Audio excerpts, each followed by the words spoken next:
그래서 그 모든 사람들을 다 몰살을 하고 이러한 일이 있으니까 어떤 일이 일어났겠습니까? 근처에 있는 모든 나라들이 다 지금 어떤 상황일까요? 이 야곱의 이 가족들에게 지금 엄청 화가 나 있는 상황이죠. 왜? 속였기 때문입니다. 그래서 이러한 일들이 일어나는 이러한 상황 속에서 이 야곱이 묵묵했던 것은 바로 자기가 이제는 돌아가야 된다라는 거예요. 뭐 어디로 돌아가냐면 베델로. 베델에서 서원했던 그곳으로 돌아가서 거기서 전 제물을 드리고 자기가 예배를 해야만 하는 것입니다. 왜? 그것이 서원이었기 때문에. 그래서 그곳으로 돌아가는, 그래서 일어나는 이러한 오늘의 이야기들입니다. 인간은, 우리 사람들은 하나님 품에 안겨 있기까지 얼마나 방황하고 고통하고 하면서 계속 이러한 일들을 거듭거듭 일어납니다. 그것이 우리가 지금 34장 저번 주에 이야기했던 이야기들입니다.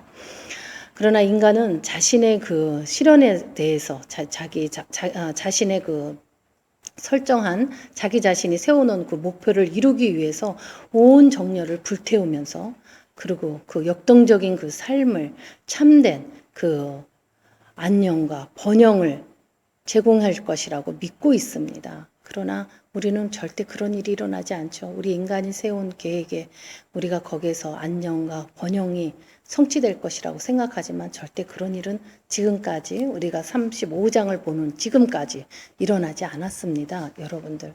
그래서 자기가 자기 정열을 불태워가면서 그 계획을 실현시키고자 굉장히 애를 쓰지만 일어나지 않고 그의 결과는 항상 우리에게 돌아오는 것은 무엇이 있습니까? 허무와 허탈과 또 고통만이 그냥 남아있는 것입니다. 왜 그렇습니까?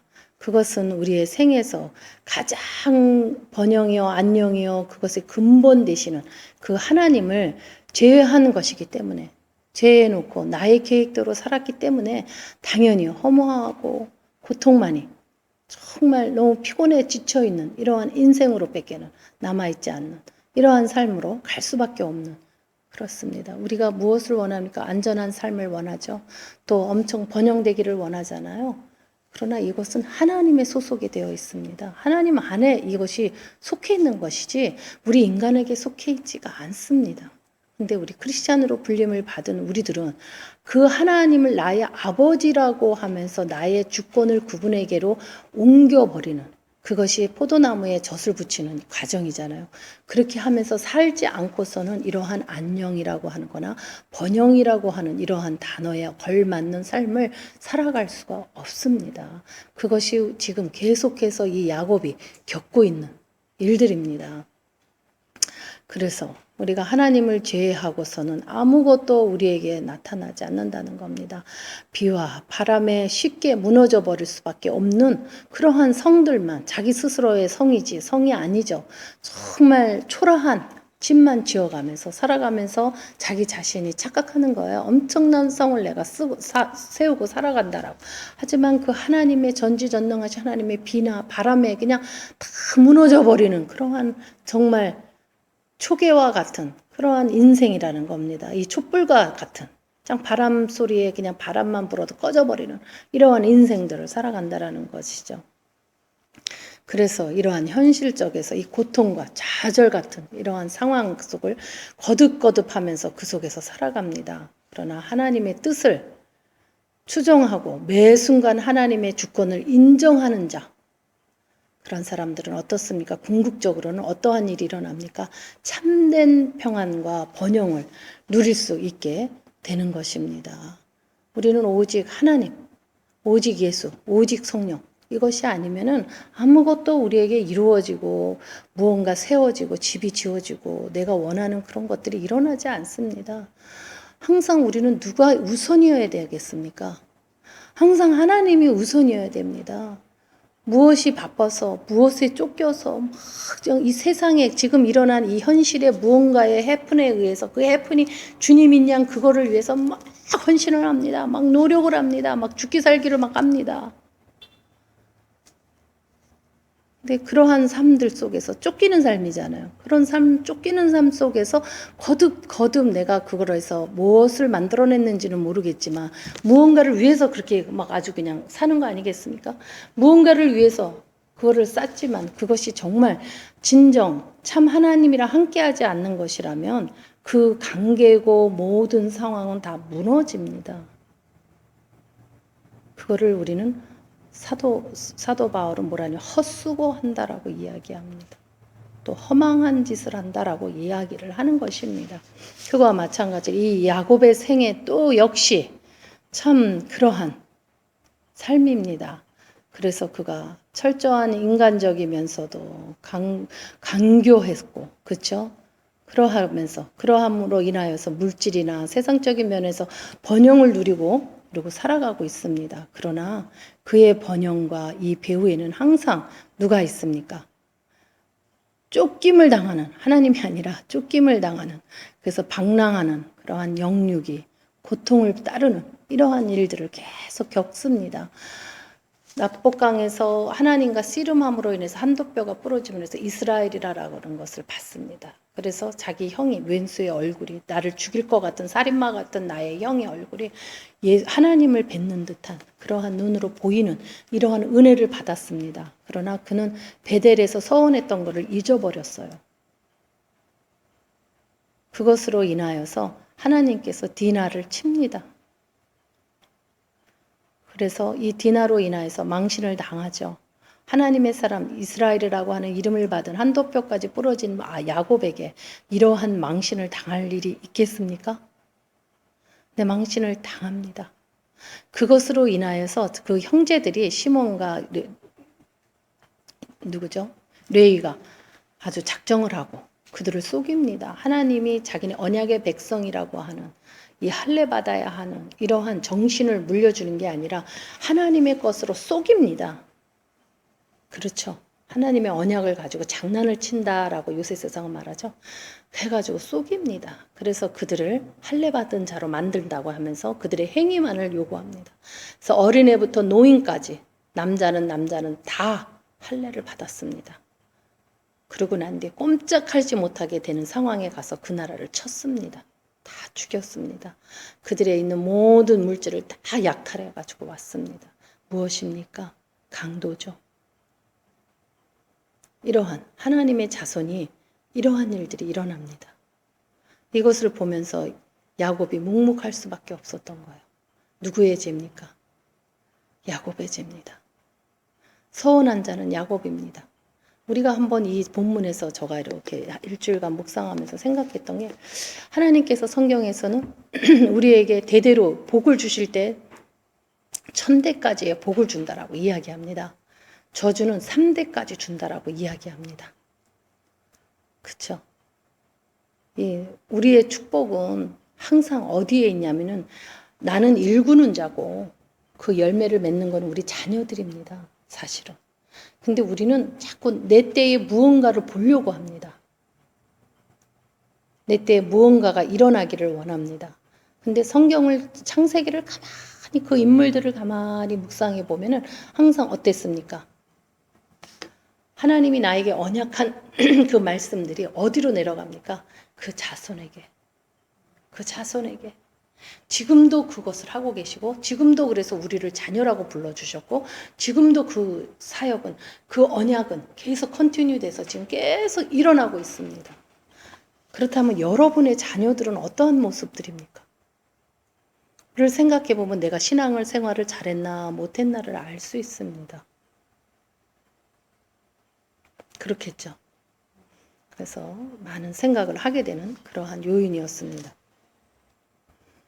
그래서 우리가 그 번영 뒤에는 하나님이 없는 인간적으로 아주 그냥 강교하게 내가 머리를 있는 대로 써가지고 그냥 자기 배만 채우기 위해서 남이 다치던 말던 그냥 어떡하든지 나는 그냥 이것을 해내야지 이래가지고는 해가지고 부를 가졌다 한다 할지라도 그래도 야곱은 그래도 부를 가졌어요. 왜? 하나님의 언약의 사람이고 하나님 안에서 또 하겠다고 하는 것이 있어서 그대로 다 받았습니다.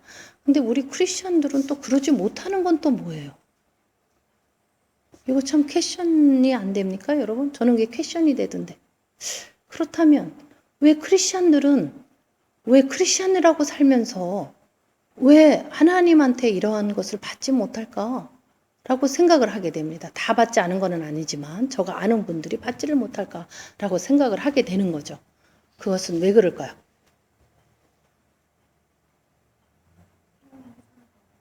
그렇죠. 예. 그게 이제 드러나는 일이라는 것입니다. 그래서 이제 그러한 일 때문이다라는 것이죠. 그래서 이렇게 보면은 우리가 그 영육간으로 고통만이 따라오는데 또 반대로 또 가장 절망적이고 자기의 무능력함을 느껴야만 했던 그러한 때 하나님만 바라볼 수밖에 없었던 그러한 상황에서 그는 무한한 힘과 위로와 앞날에 대한 희망을 가질 수 있는 것이 됩니다. 이것이 하나님의 사람이에요.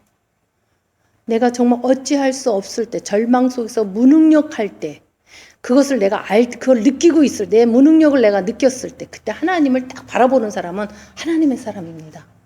근데 이 상황에도 하나님을 안 봐요. 이러한 사람들도 있다는 거예요. 내가 급한 일이 일어나면 하나님을 안 잡습니다. 어떠시겠어요? 우리 자매님은 어떠겠습니까? 내가 절망적이고 내가 정말 무능력하다는 걸 느꼈을 때 어떻습니까? 잡을 자가 누구예요? 하나님이죠. 내가 아니죠. 내 자신의 내 꾀가 아니고 내 계획이 아니죠. 이러한 것으로 우리는 또 그의 신앙들을 또 분별해서 바라볼 수 있는 그러한 일들이 일어납니다. 그거와 마찬가지로 신앙인에게 있어서 중요한 문제는 무엇이냐? 어떤 것을 소유하였느냐가 아니라 우리 신앙인들에게 가장 중요한 문제예요. 이게 뭐냐? 어떤 것을 소유했느냐, 내가 무엇을 가졌느냐가 중요한 게 아니라 누구의 소유가 되어 있느냐, 내가 누구의 것이 되어 있느냐. 이것이 굉장히 관건입니다. 내가 하나님의 은혜로 나는 이렇게 받았어요. 이게 중요한 게 아니라 내가 누구의 소유물이냐라는 거예요. 내 주인이 누구냐는 거예요. 내가 누구의 소유이냐라는 것이 가장 중요합니다. 이 말을 바꿔서 말을 하면은 하나님 품 안에 있느냐 아니면 하나님 품이 아니라 하나님 품을 떠나서 세상으로 나가서 살고 있느냐 이거를 이야기하는 거예요. 이해가 되셨습니까? 다시 한번 얘기해 드릴까요? 신앙인에게 있어서 중요한 문제는 무엇이냐 하면 어떤 것을 내가 소유하고 있느냐, 어떤 것을 내가 가졌어라고 하는 그것이냐 아니면 누구의 소유로 내가 되어 있느냐 이거라는 거예요. 그 말을 내가 바꿔서 다시 얘기하면 하나님 품에 내가 안겨 있느냐, 하나님 품에서 내가 살고 있느냐 아니면은 하나님 품에서 내가 떠나서 내가 싫어서 떠나서 품을 떠나서 자기가 주인 돼서 세상을 살고 있느냐라는 것입니다. 또 이 말을 또 바꾸면 뭐가 되죠? 내가 포도나무에 접붙여서 거기서 하나님의 양분을 빨고 내가 먹고 살면서 극상품을 내는 포도를 내느냐? 아니면은 내가 접붙여 놨는데 나는 접붙인 게 싫어. 나는 내가 더 오라. 해가지고 내가 거기서 떨어져 나와가지고 스스로가 포도나무가 되겠다고 하고 살아가느냐? 라는 것입니다. 이것이 가장 중요한 문제라는 거예요. 우리 신앙인에게는. 더 이상 중요한 문제가 없습니다. 내가 누구의 소유이냐? 아니면은 나는 누구의 소유긴? 내 자신이 내가 주인이지. 라고 생각을 한다면 그거는 크리스찬이 아닙니다. 그죠? 그거는 무신론자들이 말하는 거예요. 근데 교회 안에는 이런 무신론자들도 꽤 많이 있습니다. 그러면서 하나님을 예배한다고 나와요. 이러한 아이러니한 이러한 것이 바로 교회다라고 제가 생각을 하면서 묵상을 해봤습니다. 그래서 이 야곱의 일생은 실수와 허물로 가득 찹니다. 우리들의 모습과 같지 않습니까? 우리가 하나님한테 가는데 어떻게 우리가 올바른 길만 갈 수가 있습니까? 우리도 쓰러지고 실수하고 허물도 많고 죄도 짓고 그러고 가잖아요. 그렇게 가득 찼지만 그래도 그는 그 자기 생애에 하나님의 언약을 성취하는 과정에 있어서 그죠? 성취돼가는 그 과정에 있고 또 그것을 믿었고 또 가나안에 입성하기 위해서 기나긴 여정으로 걸어갑니다. 그러면서 메시아를 대망하는 그 소망과 그 기간이 언제인지는 모르지만은 끝내는 하나님 품으로 돌아와서 그 안에서 머무르게 되는 이러한 삶으로 살아갑니다. 이것이 신앙인이 들이 가져야 할 그러한 마음입니다. 그것이 흠 많은 인생이 인간들이 성도로 부름을 받고 승리하는 삶으로 살아가는 원동력입니다. 우리의 원동력은 하나님이 우리에게 언약하신 말씀입니다. 사도신경에서 우리가 말했던 것과 같이 하나님 예수 그리스도가 다시 오신다는 거예요. 심판하러. 이게 성도들이 갖는 희망입니다. 나를 괴롭힌 자들, 하나님의 말씀대로 나는 하나님 말씀대로 사느냐고 여러 가지 역동을 겪으면서 가는데 자기네들은 아무런 일도 안 당한다 그러고 너무너무 편하다 그러고 나는 사람들이랑도 그런 관계도 안 갖고 하나님이 하라는 거 뭐 안 하니까 문제가 없잖아요. 그냥 자기 나름대로 그냥 그러고 살아가는, 조용히 살아간다고 그럴까? 뭐 이렇게 살아가고 나는 그렇게 살았다라고 하는 이러한 사람들. 우리는 소망은 오직 하나님이 나를 부르셔서 성도라고 불렀다는 것. 그리고 우리가 그 하나님의 언약을 붙잡고 우리가 살아가는다는 것. 그렇기 때문에 우리의 삶은 역동이 있다라는 것. 그렇게 살지 않는 사람들 자체도 역동들이 다 있습니다. 그렇죠? 갈등이 있고 다 있습니다. 다만 우리는 우리가 겪는 시련은 다 하늘나라를 가기 위한 시련이기 때문에 복되다는 것입니다. 근데 그렇지 않은 사람들은 무신론자처럼 자기가 주인 삼아서 교회에 있는 사람들은 무엇입니까? 그러한 역동들을 하지만 그거는 결국은 하나님 품으로 가기 위한 역동이 아니에요. 같은 받는 모든 거는 다 같은데 종류는 다르지만 같은데 하나님한테 가기 위한 희망으로 인한 역동이냐 아니면은 그냥 자기가 주인 삼아서 자기 스스로가 넘어졌다 엎어졌다 이랬다 저랬다고 살다가 가는 인생이냐 이것은 바로 갈림길에 일어나 있는 길이다라는 것입니다. 그래서 오늘 이 본문에 보면 이 야곱이 어떻습니까? 이 생애가 베델에서 시작하여서 베델로 끝나야 되는 이 과정에 있지 않습니까? 근데 이 강교하고 비겁하고도 도피자인 이 하나님의 언약의 그 상속자로 부름을 받은 이 베델에서 그는 20년간 도피 생활을 청산하고 하나님의 축복을 확인하는 그 장소인 베델로 또 온 것입니다. 그런데 우리는 하나님은 베델을 잊고 세상에 심취해서 살아있는 그 야곱에게 디나의 사건을 통해서 각성시켜 줍니다.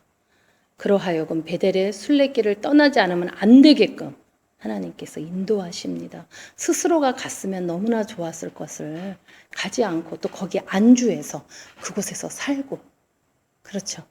계속 컨티뉴해서 갔어야 되잖아요.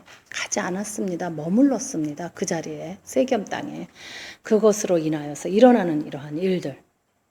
그래서 이 베델이 가장 외롭고도 고통스러울 때 하나님의 위로와 도움을 체험했던 곳, 또 가장 진솔하고 헌신적인 태도로 하나님께 성원을 드렸던 이 장소에 지금 가는 것입니다. 근데 이곳을 가기 위해서 조건에 대해서 준비해야 되는 것에 대해서 이야기가 나오죠. 그것이 2장부터 나오는 이야기인데 무엇을 얘기합니까? 야곱은 하나님과의 관계가 끊어진 그 관계성을 회복하기 위해서 베델로 가기를 결심함으로 인해서 가족 전체에게 무엇을 합니까? 3가지의 개혁을 내립니다. 그래서 이것을 조치하고 단행하게끔 합니다. 개혁을 일으키는 거예요. 무슨 개혁을 일으키느냐? 우리가 첫 번째는 뭐냐면 이방 신상들을 버리라라고 이야기합니다. 이때 당시에 가지고 있는 이 라헬이 가지고 나온 게 뭐예요? 드라빈이잖아요. 이것 때문에 그냥 이 라반이 막 쫓아와가지고 막 난리가 났었던 일들이 다 이 드라빔인데 이거는 뭐냐면은 가정 수호신이라고 제가 얘기했죠. 근데 이거는 상들이 크지가 않아요. 몸에 지닐 수도 있고 이러는 작은 물건들입니다. 그래서 귀에 걸었다라고 해서 귀에 건 것들을 다 내놨다 이런 얘기들은 뭐냐 목걸이며 꼭 귀걸이만을 얘기하는 게 아니라 몸에 지녔다라는 뜻이에요. 원래 뜻은 그러한 것들을 다 내놨다는 겁니다. 그래서 그것이 이방신들 여러 이방신들을 다 가지고 있었다는 거야. 이 야곱의 이 가족들이. 그래서 곧 하나님 이외의 신들과 그들의 형상을 제거하라는 것이었습니다. 그것이 야곱이 자기 가족들에게 개혁을 일으킨 첫 번째 일입니다. 우상을 다 버려라. 오직 하나님만을 이제는 가자 하는 것으로 개혁을 일으킵니다. 그래서 하나님께 나아가는 자는 하나님께 대적되는 숭배 대상들은 모두 제거해야 한다라는 것입니다. 그래서 하나님보다 더 사랑하는 것, 그것이 바로 우리는 우상 숭배다라고 이야기합니다. 우리의 마음과 삶 속에서 하나님보다 더 사랑하는 것이 없어질 때까지 우리는 내가 하나님보다 더 사랑하는 걸 없앴어요. 그래서 자기는 없다라고 생각하는 게 아니라 끝까지 그것이 없어질 때까지 그래야만이 비로소 하나님은 우리의 인격과 삶의 주인이 되어 주시는 것입니다. 왜 내 안에 하나님이 안 계십니까? 이유가 뭘까요? 왜 내 안에 성령님이 안 계십니까? 예수가 왜 안 계십니까? 그 이유는 내가 하나님보다 더 사랑하는 것, 하나님보다 우선되는 것이 있기 때문입니다. 그래서 하나님이 나와 함께 해주시지를 않는 거예요. 그것을 다 청산해 버릴 때까지, 그 불결한 그 모든 삶들을 다 버릴 때까지, 그래야만이 하나님이 우리의 인격과 생활, 우리가 먹고 사는 이 생활들, 이 생활의 주인이 되어 주셔서 풍성한 삶으로 인도해 주시는 것입니다. 이게 요한복음에서 나오는 말이에요. 여러분들. 근데 우리가 예수보다 더, 하나님보다 더 믿고 있는 것은 무엇입니까? 혹시 남편이 돈 갖다 주는 것을 바라보고 믿고 있진 않습니까? 우리 여자 성도님들. 생각해 보셔야 돼요. 또 남자 성도님들도 마찬가지입니다. 내 힘으로 무엇을 이루었다라고 혹시 생각하지 않습니까? 그런 건 다 우상이라는 겁니다. 또 나이를 먹으면 또 무엇을 하냐면 자기 자식 자랑하느냐고 바빠요. 자식이 나를 어떻게 해준다라고 생각하고 사는 사람들도 있습니다. 우리 교회는 연세 드신 분이 안 계셔서 이 이야기는 맞지 않겠지만, 그래서 내가 하나님보다 우선으로 내가 생각하는 것, 그것이 우상이에요. 하나님보다 남의 눈을 더 생각하는 것, 하나님보다 사람을 더 귀하게 여겨, 하나님보다 더 무언가를 먼저 순위로 갖다 놓은 그런 자에게는 하나님이 인격이나 그 생활에 함께해 주시지를 않으십니다. 그러실 수가 없으세요.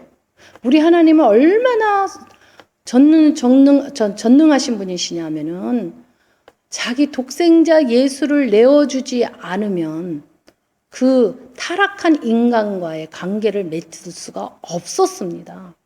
그러한 분이세요. 그러한 신실하신 하나님이십니다. 의로운 하나님이십니다. 미쁘신 하나님이십니다. 그분이 나의 아버지세요. 그러는데 내 아버지보다 내가 더 사랑하는 것이 있고 내가 더 의지하는 것이 있고 더 믿는 구석이 있어. 그러면 그 사람한테는 하나님이 함께해 주지 않는다는 거예요. 나의 인격에도 나의 생활에도 전인격을 얘기하는 거죠. 생활에도. 그래서 그 삶이 절대로 안녕과 번영이 있을 수가 없는 것입니다. 그렇게 하면 뭔가 나한테 좋을 것 같다라고도 생각을 하니까 하나님 외에 다른 거를 먼저 순위로 놓고 그것을 행하잖아요. 무언가 좋은 일이 있을 것 같고 좋은 것 같다라고 생각을 하죠. 근데 그런 일은 일어나지 않는다는 것입니다. 그것을 야곱이 개혁으로, 지금 첫 번째 개혁으로 뒤집은 일입니다. 두 번째. 그래서 어떻게 하나요? 그것들을 다 내놓죠. 상수리 나무에 다 묻어버리잖아요. 참 순종도 잘합니다. 그의 가족들은 또 이게 하나님의 자녀들이라는 것이죠. 그러고 난 뒤에 두 번째는 자기 자신을 정결케 해라 라고 이야기합니다. 이 얘기는 무엇이냐면 이방 풍속에 젖어 있었던 그 불결한 그 삶들을 청산하라는 의미입니다. 너 이제는 우상을 내려놨으니까 너 마음에 있었던 그러한 모든 것들, 너한테 젖어 있는 이 습관들 다 청산하라는 거예요. 그 불결한 삶들을. 불결하다는 게 뭐니까 하나님이 거하지 않고 다른 걸 갖다가 거하게 만든 것이 불결한 거잖아요. 그게 바로 뭐 하는 겁니까? 간음한 자잖아요. 그게 간음한 자잖아요. 이미 간음을 하고 있다라는 겁니다. 그런 자에게 하나님이 거할 수 있을까요? 간음하는 자에게?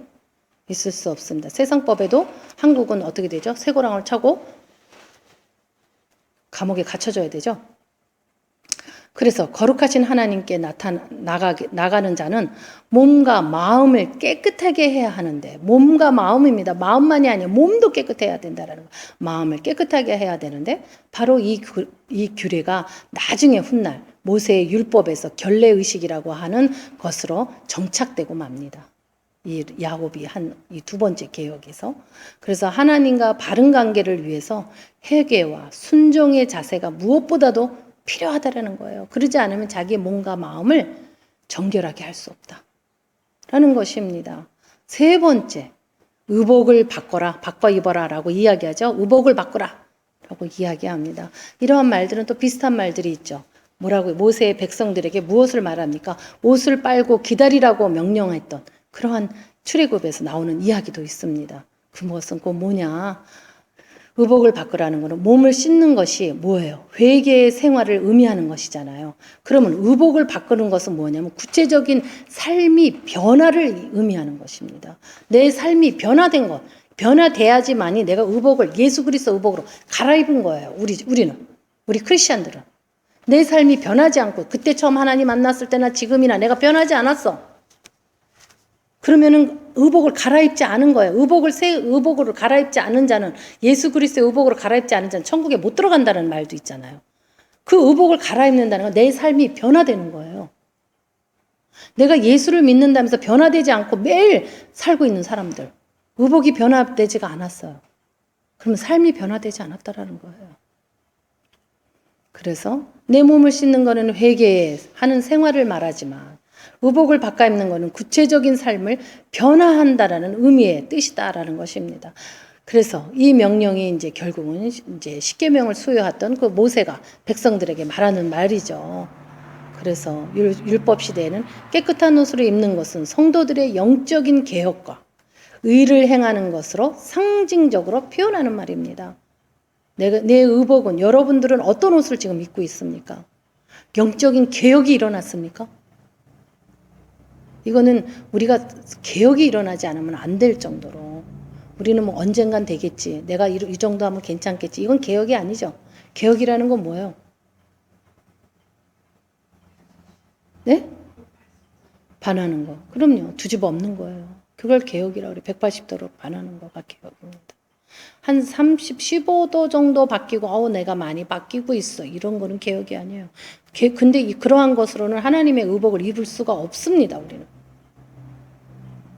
천국에 못 들어가요. 천국에 들어가려면 그 의복을 입어야 돼요. 그래서 이것은 하나님의 우리는 성도들의 영적인 개혁과 의를 행하는 것을 상징하는 것입니다. 의를 행한다. 이건 뭐야? 하나님의 말씀에 순종한다. 이 뜻입니다. 오늘 내가 내 스스로가 착한 일이야? 뭐 이러는 거를 의라고 생각하면 안 돼요. 근데 그렇게 생각하는 교인들이 많다 보니까 제가 염려돼서 하는 말입니다만은 우리가 하나님 말씀을 순종하는 것을 의를 행한다라고 이야기한다라는 거. 그래서 오늘날 하나님께 나가고자 하는 우리도 말씀에 합당치 못한 삶을 모두 떨쳐버리고 주 예수 그리스도의 옷을 입고 말과 행동과 인격 전체가 변화되는 참 경건을 이루어야만 한다라는 것입니다. 이것을 사도 바울이 이야기한 말입니다. 우리가 정말 하나님에게 합당하지 않은 그러한 삶을 다 떨쳐버려야 됩니다. 그래서 오직 주 예수 그리스도의 옷을 입고는 말과 행동과 인격 전체가 변화되어서 살아야 된다라는 것입니다. 이러한 자만 하나님의 성도다라고 이야기하는 거예요. 그러면 오늘 일어난 이 이야기들 정말 그 세겜에서 머물러서 재산도 많고 정말 모든 것을 다 가지고 있는 이러한 야곱의 가족들이 이제는 그 베델에서 자기가 서원했던 다시 첫사랑으로 회복하기 위해서 다시 베델로 다시 돌아간 이 베델이라는 것은 수없이 성경이 나옵니다. 그렇죠? 이스라엘 사람들이 이 베델을 왔다 갔다 하는데 이 베델에 다시 와가지고 그 서원대로 나의 모든 것을 전제물을 드려가면서 다시 하나님 앞에 제단을 쌓고 하지 않으면 안 되는 그래서 다시 한번 회복되는 이러한 야곱이 지금 맞이하는 이러한 오늘의 본문입니다. 여러분들은 어떻습니까? 지금 있는 그 방향이 하나님의 표대를 향해서 가는 방향에 서 계십니까? 새로운 정말 예수 그리스도의 옷을 입고 정말 내가 의를 행하는 그러한 자로 있습니까? 그렇지 않다면 결단하시고 내가 그러한 자가 되기 위해서 처음 하나님 만났던 그곳에서 다시 예배드리며 다시 그 마음으로 다시 완전히 드리는 삶이 되지 않고는 일어나지 않는다라는 것입니다. 그래서 오늘 우리에게는 이 야곱의 경험했던 이 신앙의 베델이 우리에게도 있습니다. 그렇죠. 그래서 세속의 파도에서 휩쓸려서 방황하며 피곤하게 살 때, 근데 참 우리는 세속에서 휩쓸리고 살면서도 그것이 방황하고 그리고 사는데도 그걸 피곤하다고 생각 못하고 살아가는 그러한 영혼들이 많이 있습니다만은, 우리는 각자의 베델로 돌아가서 하나님과 나누었던 그 첫사랑을 믿어 한번 나누면서 그 침체되는 그 늪에 빠진 자신을 구원해 주시기를 간절히 바라는 마음으로 그분 앞에 무릎 꿇고 나가야 되지 않겠느냐라는 것입니다. 성도 여러분들, 여러분들은 성도라고 하는 이름의 칭의를 받습니다. 그러면 성도라면 어떠한 삶이어야 되겠습니까? 전 인격적인 말도 조심하고 행동도 조심하고 인격 전체가 다 변화되어서 참 건건한 자로 살아가야 되지 않겠습니까? 그것이 교회에서만 일어나는 것들이 아니라 자기 가정에서도, 그대로 가정에서도 자녀들 앞에서도 이러한 모습으로 가는 그것이어야 됩니다. 교회에 올 때만 들어오기 전에 인상 쓰다가 들어오면서 싹 얼굴 편해가지고 들어와가지고는 엄청 의로운 것처럼 앉아가지고 막 목사랑 얘기할 때도 조금맣게 저건 저렇게 얘기하고 집에 가서는 아글아글 막 쓰고 막 이러고 살아가는 삶이면 안 된다는 겁니다. 그렇죠. 그러면 우리 자녀가 저주의 자녀인지 축복의 자녀인지 그것은 그 부모들을 보면은 알 수 있다라는 것입니다. 여러분들 정말 전인격적으로 개혁이 일어나서 삶이 완전히 바뀌는 그러한 삶으로 여러분들 나오시기를 주님의 이름으로 초청합니다.